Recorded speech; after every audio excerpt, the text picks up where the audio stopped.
Nós vamos dar continuidade ao nosso congresso e agora nós teremos a palestra Raiva em Cães e Gatos no Brasil, uma visão clínica epidemiológica, e eu convido para mediar a palestra a senhora Simone Elias. Simone é graduada em Secretariado Executivo, pós-graduada em Gestão de Recursos Humanos, Gestão Hospitalar e Gestão Pública. Atualmente é secretária escolar do Centro de Projetos de Educação para o Trabalho em Saúde do GDRH e membro do Grupo de Diversidade e Inclusão da SES. Simone, seja bem-vinda. Obrigada, Vanessa. Boa tarde a todos. Boa tarde, doutor Enio. Boa tarde. Boa tarde. Convido então o doutor Enio Mori para ministrar a palestra sobre raiva, cães e gatos no Brasil, uma visão epidemiológica, como a Vanessa disse. O doutor Enio é médico veterinário, pesquisador científico nível 6 do Instituto Pasteur de São Paulo na área de virologia. Seja bem-vindo, doutor Enio. Boa tarde. Eu queria saber se vocês estão enxergando a tela que eu compartilhei, né? A apresentação. Sim, nós estamos enxergando. Então tá bom. Gostaria de dizer que o senhor terá 20 minutos, então, para fazer a palestra, fazer sua apresentação. Sim. Quando tiver faltando 5 minutos para o término, eu faço um alerta. Ao final, nós teremos algumas perguntas, então, quem tiver dúvida pode escrever no chat, que aí, ao final, a gente passa as perguntas para o doutor Enio. Boa palestra. Ok, obrigado. Inicialmente, eu queria agradecer à comissão organizadora, né, por essa oportunidade de estar aqui, né? Vou ministrar essa palestra Raiva em Cães e Gatos no Brasil, uma visão clínica epidemiológica, né? Para quem não me conhece, né, eu sou pesquisador científico do Instituto Pasteur, né? A minha instituição, ela é vinculada à Secretaria da Saúde, né? É do governo do Estado, né? É uma instituição de mais de 120 anos, né? O ano passado nós fizemos 120 anos. Estamos localizados na Avenida Paulista, né? Aqui a Avenida Paulista, aqui a Alameda Santos, né? Praticamente quase um quarteirão, né? Para quem não conhece, né? E além disso, para quem não conhece a instituição, é um laboratório referência nacional no estudo da raiva, né? Então, a gente coordena outros laboratórios macro-regionais, como o IEC do Pará, o LACEN da Bahia, o DIVAL do Distrito Federal, o LACEN do Paraná. Então, a gente coordena nacionalmente o diagnóstico da raiva em humanos e também somos o Centro Colaborador da Raiva da Organização Mundial da Saúde, na OPAS. Então, é uma instituição de referência importante no estudo dessa enfermidade, não só em âmbito nacional, mas na América Latina, né? Vocês devem ter visto na mídia que recentemente nós temos muitos casos de raiva reportados, né? Como em 2022, né, a morte de um adolescente infectado por raiva no Distrito Federal, lá em Brasília, né? Então, ele, segundo a mídia, ele foi arranhado por um gato e depois ele veio o desenvolvimento a óbito. Também tivemos recentemente, em 2022, 4 mortes em indígenas, né, de uma aldeia Machacali, localizada no estado de Minas Gerais. Também tivemos, no ano 2023, uma morte em humanos, numa cidade mineira, em Mantena. E também, como óbito recente, tivemos também no estado do Ceará, após um agricultor ser atacado por um sagui. Então, para quem não é familiarizado por essa doença, dá a impressão de uma reemergência, um ressurgimento, né? E também na cidade de São Paulo teve um registro de raiva canina, a primeira desde 1983. Então, para quem não é da área, parece que a raiva retornou, né? E o que seria a raiva? A raiva é uma encefalomielite infecciosa viral causada por um vírus, então, de caráter agudo, progressivo, rápido, de natureza zoonótica, é uma antropozoonose que acomete todos os mamíferos, incluindo os humanos. Então, como é uma zoonose, é uma doença onde o reservatório é um animal e há uma transmissão dessa doença para o ser humano. E como a raiva é transmitida? A saliva dos animais, eles estão infectadas com esse vírus e por intermédio de uma mordedura, por uma arranhadura, ou mesmo uma lambedura de mucosas, podemos ter a transmissão para seres humanos. E como se dá a evolução dessa doença no animal? A inoculação do vírus, ou pela mordedura, pela arranhadura, pela lambedura, posteriormente a entrada desse vírus, há uma replicação do vírus na musculatura, a entrada do vírus no sistema nervoso periférico, o vírus migra por axônios neuronais, uma migração chamada migração axonal retrógrada, ele entra no sistema nervoso central, na medula espinhal, e posteriormente ele progride até regiões encefálicas. Há uma multiplicação do vírus intensa na região encefálica e depois há uma disseminação desse vírus, chamada disseminação centrífuga, para as glândulas salivares, onde o vírus é eliminado, fechando assim o seu ciclo de transmissão. É uma doença extremamente disseminada no mundo.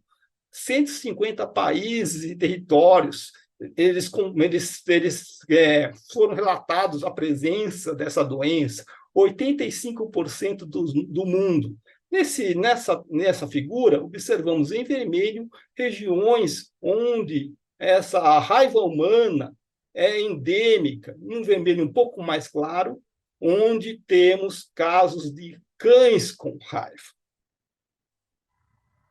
É uma doença onde temos uma intensa mortalidade anual, uma pessoa morre a cada 9 minutos, equivale a 60 mil mortes por essa enfermidade por ano no mundo, e nas regiões onde estão marcados em vermelho, mais intenso, temos a maior intensidade de mortes, principalmente 95% na África e na Ásia.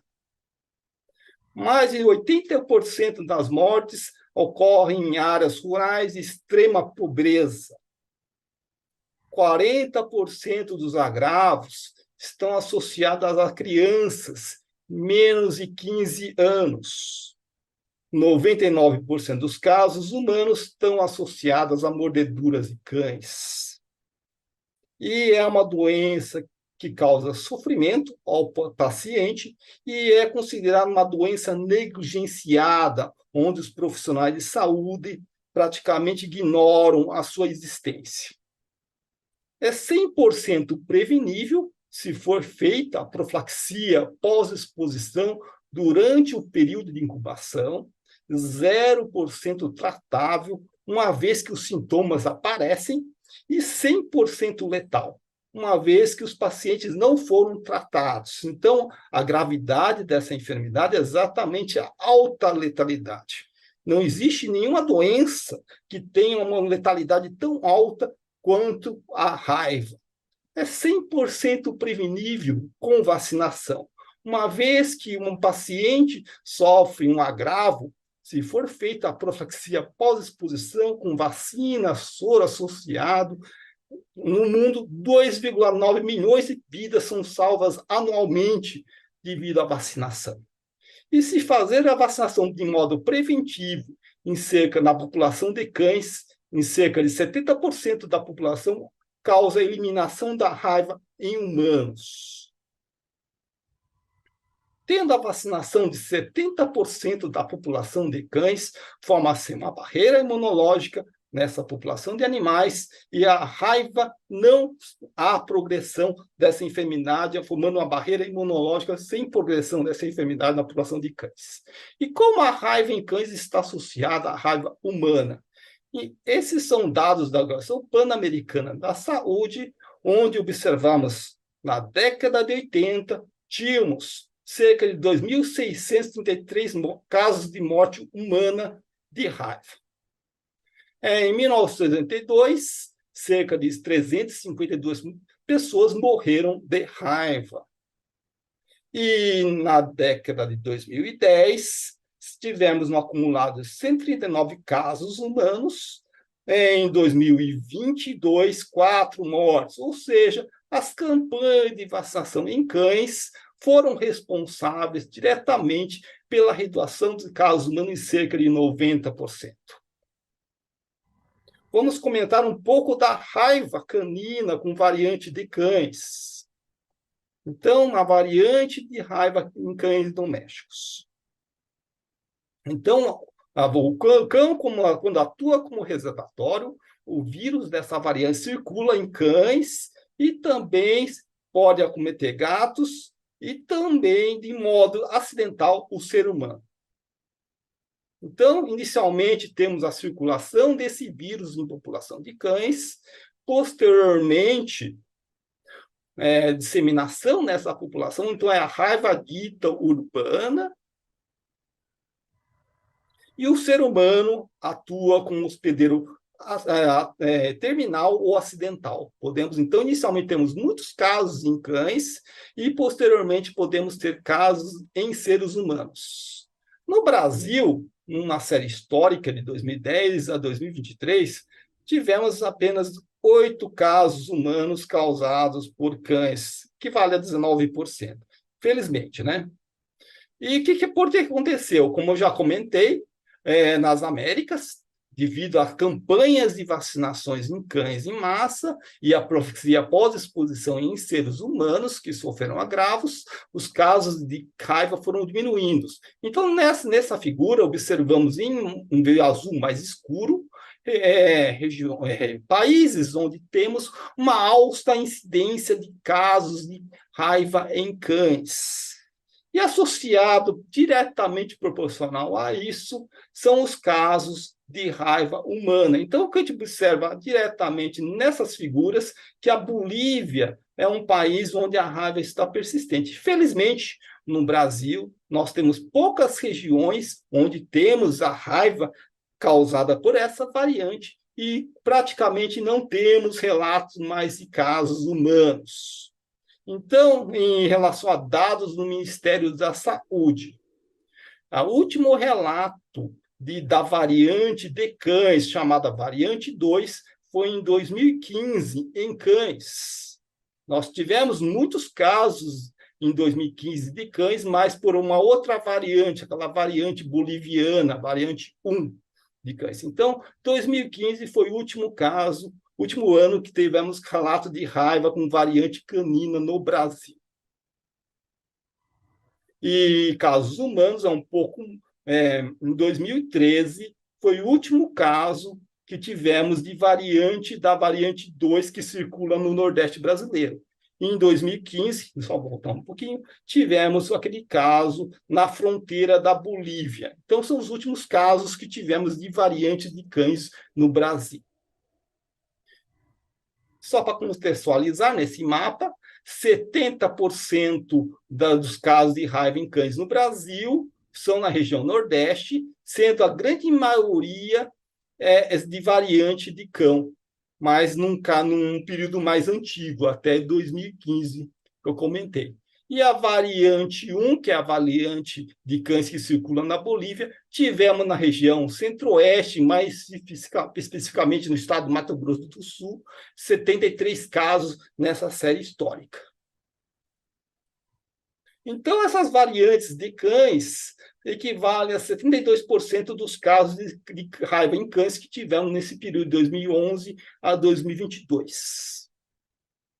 E essa, clinicamente, nos animais, se manifesta como raiva furiosa, são o famoso cachorro louco, né? Que o animal é extremamente agressivo, há uma mudança de comportamento, uma hiperestabilidade, os animais acometidos ficam inquietos, irritáveis, então, devido ao envolvimento do hipocampo. Então, temos uma agressividade desses animais, os animais ficam extremamente agressivos. Então, é por isso que há disseminação de animal para animal, por mordedura, arranhadura, e temos a disseminação para a população de cães. Outra variante importante é a variante de canídeos silvestres.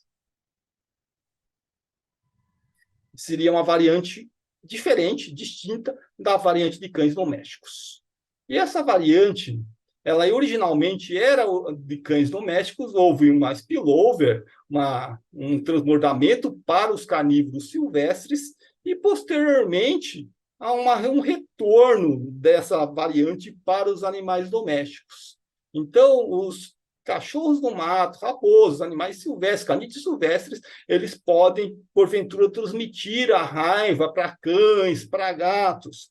Então, temos o risco de transmissão para o ser humano. Mas, diferentemente da outra variante, onde o cão e o gato são reservatórios, nesse caso, eles são hospedeiros terminais. E não temos, então, casos humanos significativos. E temos também casos reduzidos de raiva em cães, como a gente observa aqui, bem menores do que quando tínhamos a variante própria do cão. Isso na região Nordeste. A grande maioria dos casos são na região Nordeste. Nessa série histórica, que a gente mostrou naquele mapa, tivemos 58 cães com essa variante. A gente coloca CT Cerdócio tus, né, que é o canídeo silvestre mais comum, né? Então, ele equivale a cerca de 16% dos casos de raiva em cães. E em gatos também tivemos 12 casos de raiva com essa variante, né, de canídeo silvestre, que equivale a 17%, desculpe, dos casos de raiva em gatos. Uma variante mais importante atualmente para os cães e gatos seriam as variantes derivadas de morcegos. As variantes de morcegos. Então, o morcego é o reservatório, o vírus da raiva circula nesses morcegos, eles podem transmitir para a raiva para o cão e para o gato, e há um spillover depois, uma transmissão desses cães e gatos podendo acontecer para o ser humano, sabe? Então, o vírus ele pode circular em populações de morcegos, em um ambiente rural, silvestre, principalmente morcego hematófago, podendo, então, predar, fazer hematofagia, sugar o sangue desses cães, ou simplesmente o gato, pelo seu hábito caçador, caçar esses morcegos, né? Mas também em regiões urbanas, podemos ter outras espécies de morcego sem ser um morcego hematófago, como no caso desse morcego comedor de frutas, os frugívoros, os artibeus, morcegos do gênero Artibeus. E eles transmitem a mesma variante que a variante que circula nos morcegos hematófagos. Então, tanto cães e gatos podem ser infectados por esse vírus. O gato, pelo seu hábito caçador, então, você observa nesse filme um gato caçando um morcego no ar, né? São vídeos retirados no YouTube, né? O gato tem esse hábito caçador, e depois dele caçar, ele pode, porventura, se acidentar, né? O morcego pode se acidentar, e eles também podem se alimentar desses animais, e os órgãos eles têm uma grande carga viral, então podendo ter a transmissão do vírus para esses animais. Esse mapa da OPAS mostra a ocorrência de casos de raiva em gatos das Américas. Então, se observa que no Brasil temos muitos casos de raiva em gatos, mas regiões onde temos mais raivas em gatos nas Américas é na Bolívia, com a variante de cão, aquela variante 1, e na costa leste americana, com a variante de guaxinim.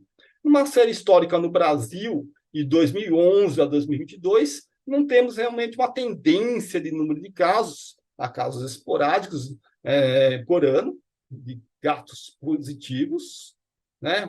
E dessa variante de morcegos, a variante 3, ela equivale a 36% dos casos de raivas em gatos. E eu diria que ela é meio que distribuída em todo o território nacional, sendo que na região centro-oeste, na região centro-oeste, na região sudeste, na região sul, são as variantes predominantes. Então, 50% dos casos de raiva em gatos são da variantes de morcegos, tá? E mais especificamente no microuniverso do estado de São Paulo, numa série histórica de 2002 a 2023, tivemos 22 gatos positivos para a raiva nesses municípios do estado de São Paulo. Se fizermos a tipificação das variantes, 17 municípios têm essa variante, que é a variante 3, que é a mesma variante que circula em morcegos hematófagos e em morcegos frugívoros, como comentei. Mas também temos outras variantes de morcegos insetívoros, como Nyctomops, nesses 3 municípios foram detectados, ou mesmo em Campinas, o Miotes, foi detectado também essa variante de morcego insetívoro. Em cães, nessa mesmo período em série histórica, de 2002 a 2023, tivemos 15 casos positivos em cães, recentemente em São José dos Campos e em São Paulo, né? São os casos que tivemos de grande repercussão na mídia, e todos eles eram a variante 3, a que circula em morcegos desmodos futuros, morcego hematófago e morcegos fugidos do gênero Artibeus, né? Então, em casos humanos, podemos ter esporadicamente o spillover dessa variante de morcego para o gato ou para o cão, e nas Américas há um relato do gato para o ser humano. No caso do Brasil, temos 4 casos humanos que morreram de raiva causada por mordedura de gatos com essa variante de morcegos. Então, no estado de Santa Catarina, em Pernambuco, na Paraíba e em Roraima. Então, morcegos, variantes de morcegos. E, nesses casos, a raiva tem a manifestação mais paralítica nos animais, tanto nos cães quanto nos gatos, diferentemente daquela manifestação furiosa que é clássica nas variantes caninas. Então, como que é a variante paralítica? Os animais têm tremores, incoordenação, chama-se ataxia, né? Uma paresia, uma fraqueza muscular. Então, a gente observa o bicho meio cambaleante, tendo tremores ao iniciar movimentos. Olha, incoordenação, está incoordenado. O bicho mostra incoordenado, não consegue se manter em pé, aquela fraqueza muscular que eu falo, que é a paresia, né? E o que acontece? Muitas vezes os Doutor profissionais da Enio, saúde... Oi?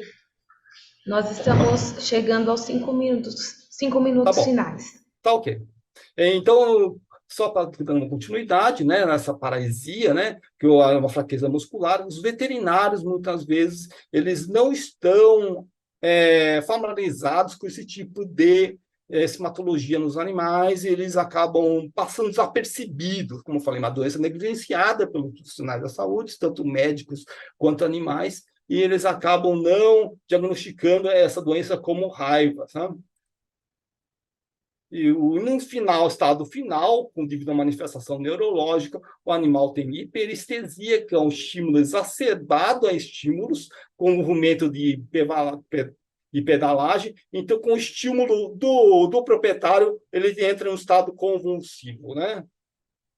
E em gatos, a mesma coisa, o mesmo tipo de simatologia. O gato ele tem uma vocalização excessiva, ele mia bastante, sabe?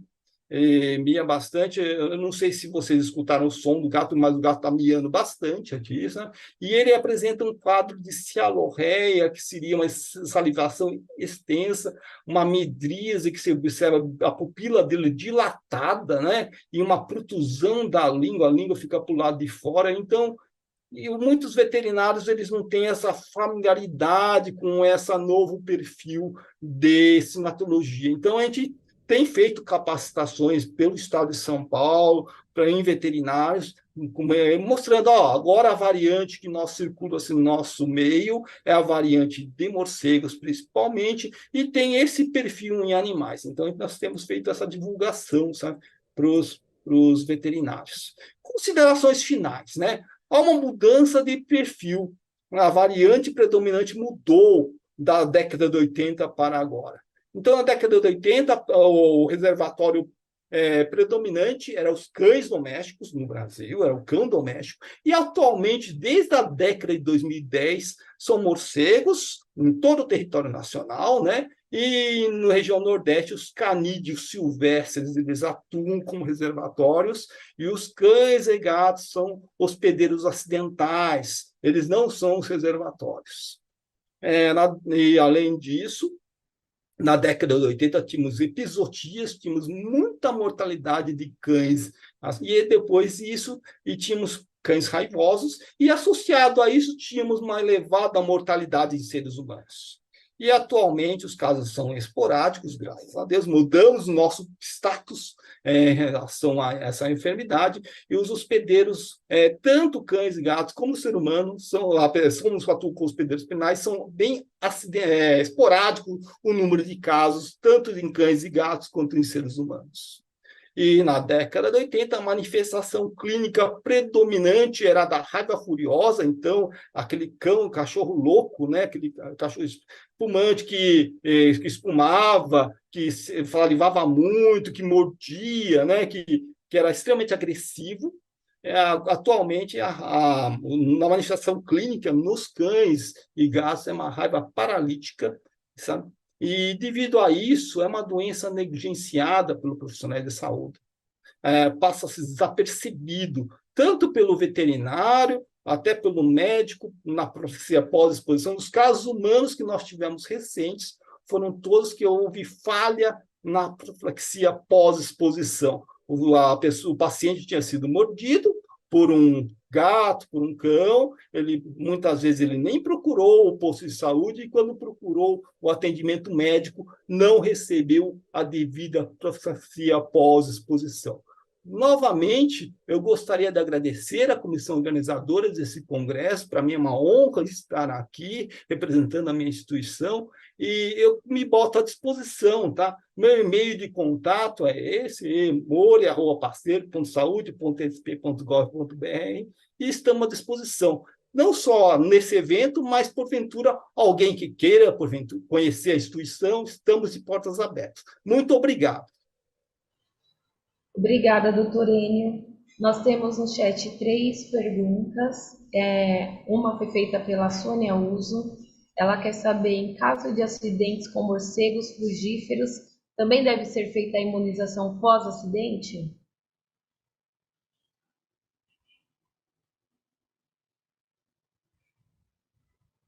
Doutor, está fechado o microfone. Sei, fugiu o microfone aqui.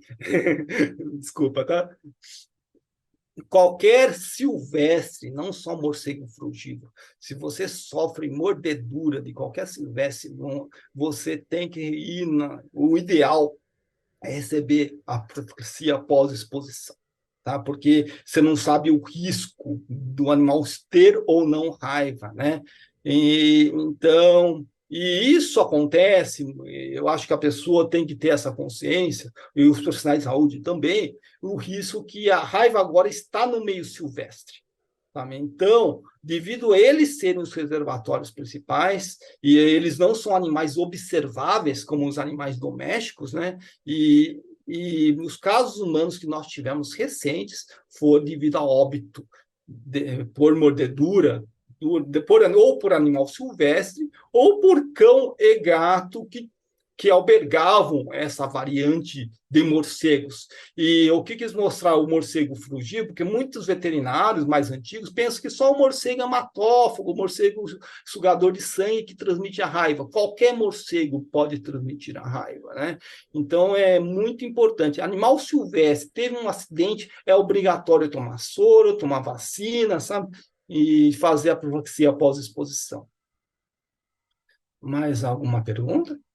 Ok, nós temos uma aqui também. Ela quer saber se ainda vale a norma que o animal com raiva não pode ser sacrificado e deve aguardar a morte para enviar o cérebro para análise na presença do corpúsculo de Negri.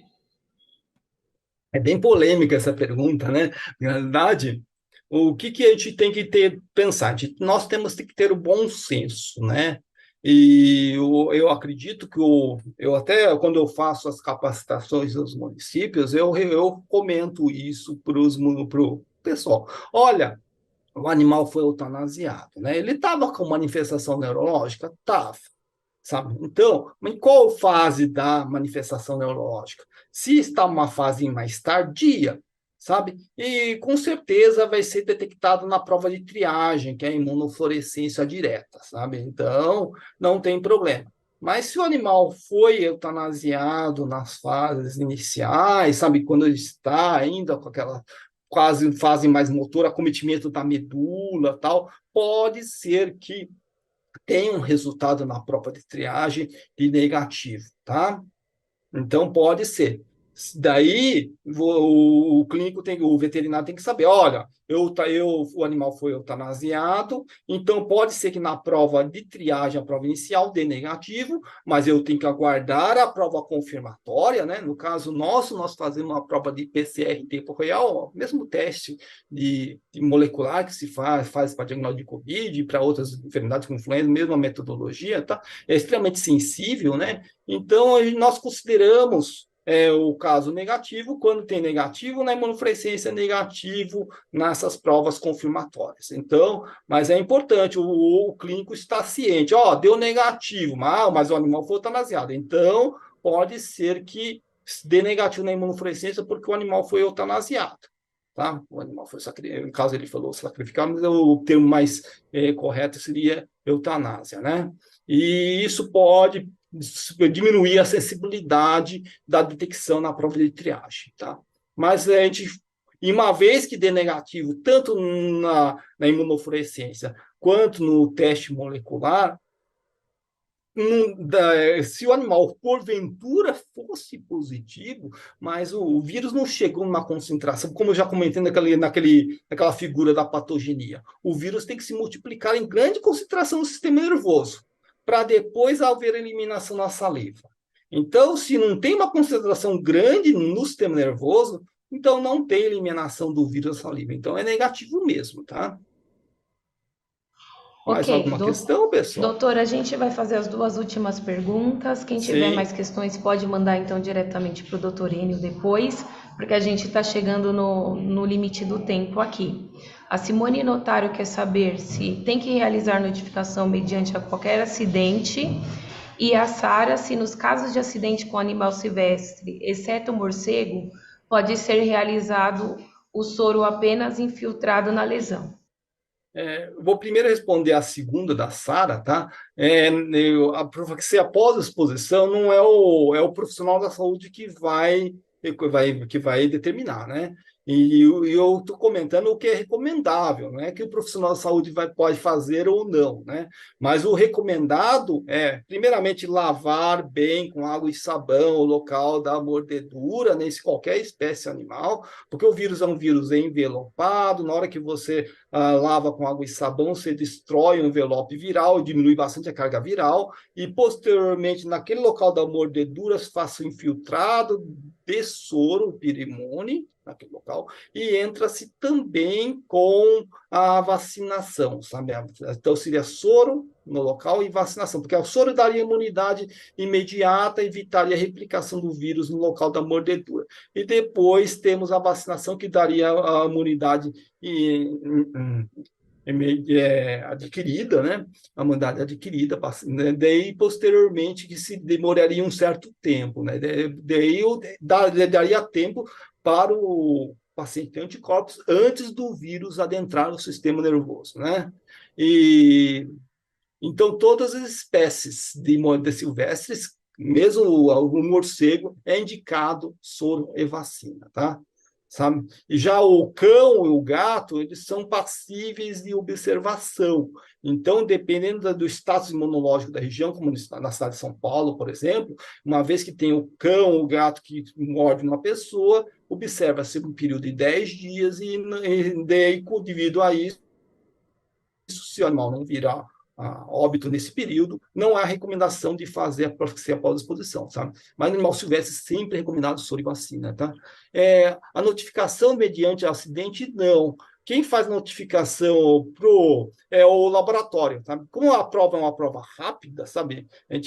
O animal evolui, a evolução aguda que eu falei da doença. Então a doença, o animal morre rápido se tiver com raiva. O animal que vem, por exemplo, morde uma pessoa e o animal morre e se encaminha seu sistema nervoso para fazer o diagnóstico, então, como o diagnóstico é rápido, dá tempo para fazer a profilaxia pós-exposição da pessoa que sofreu o acidente, sabe? E ainda dá tempo para, antes do vírus adentrar, um período de incubação do vírus é relativamente grande, então dá tempo para a profilaxia pós-exposição funcionar, tanto soro ou vacina, no caso. Se for positivo, vai ter que entrar com soro e vacina, tá? Foi a pergunta da Simone. Acho que eu respondi as Ok, duas, né? isso. Pessoal, nós agradecemos a participação de todos. Depois a gente disponibiliza o contato do Dr. Enio novamente. Agradecemos, Dr. Enio, a palestra sobre o tema que é tão importante, de grande impacto na saúde da população pública e mundial, principalmente por evidenciar, né, a relevância que ela tem, considerando que os profissionais têm negligenciado esse tema e o link tão importante entre animal e a raiva humana, tá bom? Muito obrigado pela sua contribuição e eu volto a palavra para os nossos coordenadores aqui do Congresso. Obrigada. Obrigado, hein? Obrigada, Simone. Obrigada, doutor Enio. Confesso até que eu fiquei um pouco assustada, né, com essas informações, que a gente acaba, como ele ressaltou, da questão da negligência, né? A gente acha que é um assunto que já está resolvido, que são pouquíssimos casos, mas acho que fica o alerta aí. Tiveram algumas outras perguntas, mas como o doutor Enio deixou o e-mail dele, eu acho que seria importante vocês fazerem essas perguntas para ele responder por e-mail, tá certo?